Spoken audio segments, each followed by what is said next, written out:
بسم الله الرحمن الرحيم. حميم. تنزيل الكتاب من الله العزيز الحكيم.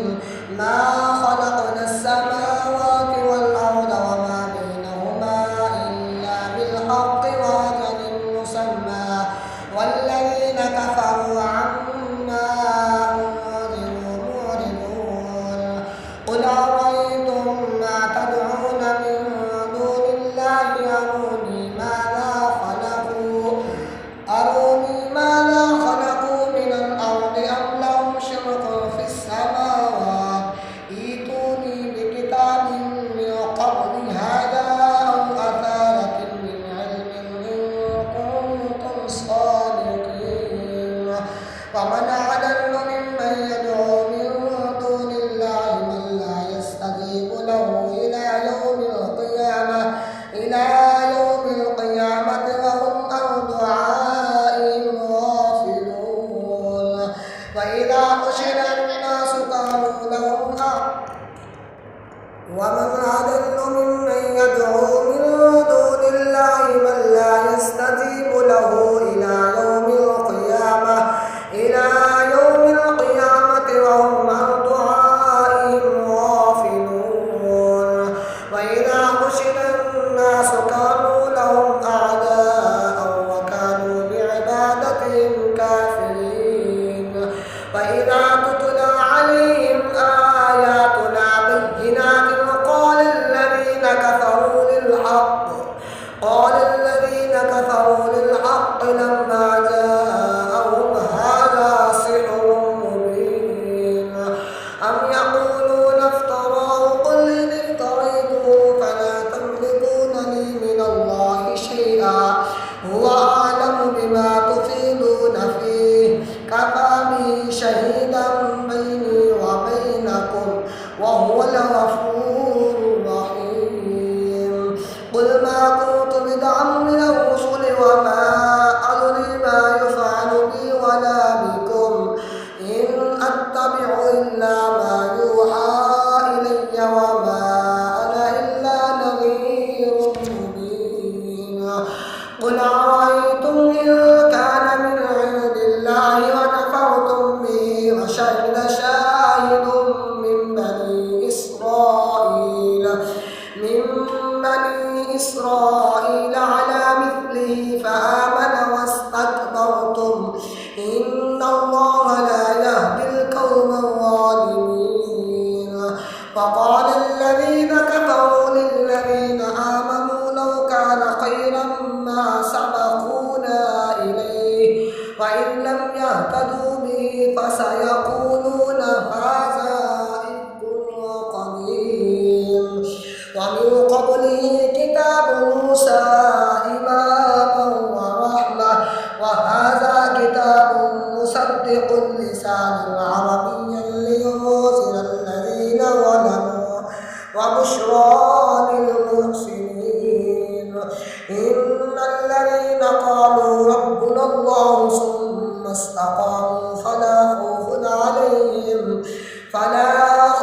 عليهم ولا هم يحزنون. أولئك أصحاب الجنة خالدين فيها جزاء بما كانوا يعملون. ووصينا الإنسان بوالديه إحسانا حملته كرها ووضعته كرها وحمله وفصاله 30 شهرا حتى إذا بلغ أشده وبلغ 40 سنة قال رب أوزعني أن أشكر نعمتك التي أنعمت علي وعلى والدي وأن أعمل صالحا ترضاه وأصلح لي في ذريتي إني تبت إليك وإني من المسلمين. أولئك الذين نتقبل عنهم أحسن ما عملوا ونتجاوز عن سيئاتهم في أصحاب الجنة وعد الصدق الذي كانوا يوعدون والذي قال لوالديه اغفر لكما أتئذانني أن أخرج وقد خلت القرون من قبلي وهما يستغيثان الله ويلك آمن إن بعد الله حق فيقول ما هذا إلا أساطير الأولين أولئك الذين حق عليهم القول في قد خلت من قبلهم من الجن والإنس إنهم كانوا خاسرين ولكل درجات مما عملوا وليوفيهم أعمالهم وهم لا يظلمون ويوم يعرض الذين كفروا على النار أذهبتم طيباتكم في حياتكم الدنيا واستمتعتم بها فاليوم تجزون عذاب الهون بما كنتم تستكبرون في الأرض بغير الحق وبما كنتم تفسقون واذكر أخا عاد إذ أنذر قومه بالأحقاف وقد خلت النذر من بين يديه ومن خلفه ألا تعبدوا إلا الله إني أخاف عليكم عذاب يوم عظيم قالوا أجئتنا لتأفكنا عن آلهتنا فأتنا بما تعدنا إن كنت من الصادقين قال إنما العلم عند الله وأبلغكم ما أرسلت به ولكني أراكم قوما تجهلون فلما رأوا واردا مستقبل أوديتهم قالوا هذا وارد ممطرنا بل هو ما استعجلتم به ريح فيها عذاب أليم تدمر كل شيء بأمر ربها فأصبحوا لا يرى إلا مساكنهم كذلك نجزي القوم المجرمين ولقد مكناهم في ماء مكناكم فيه وجعلنا لهم سمعا وأبصارا وأفئدة فما أغنى عنهم سمعهم ولا أبصارهم ولا أفئدتهم من شيء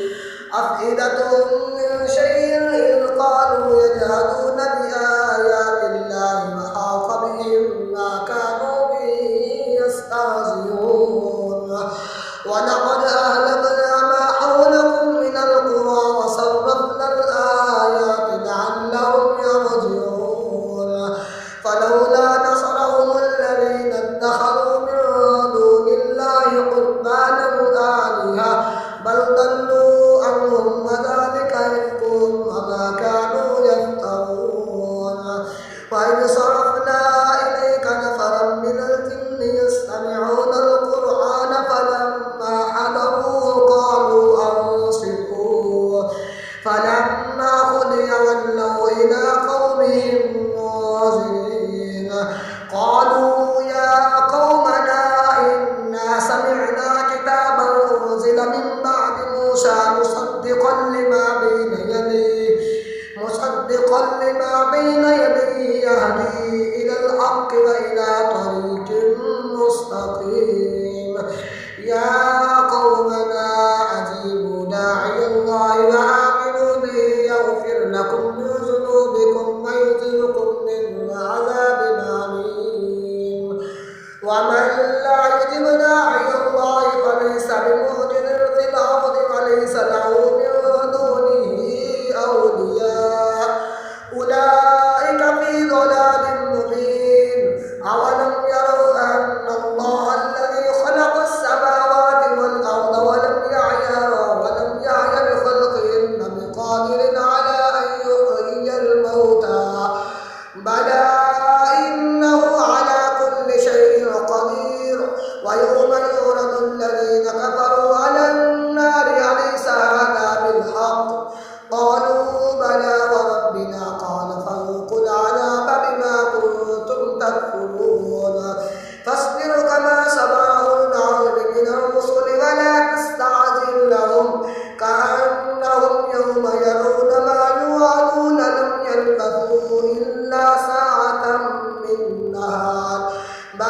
كل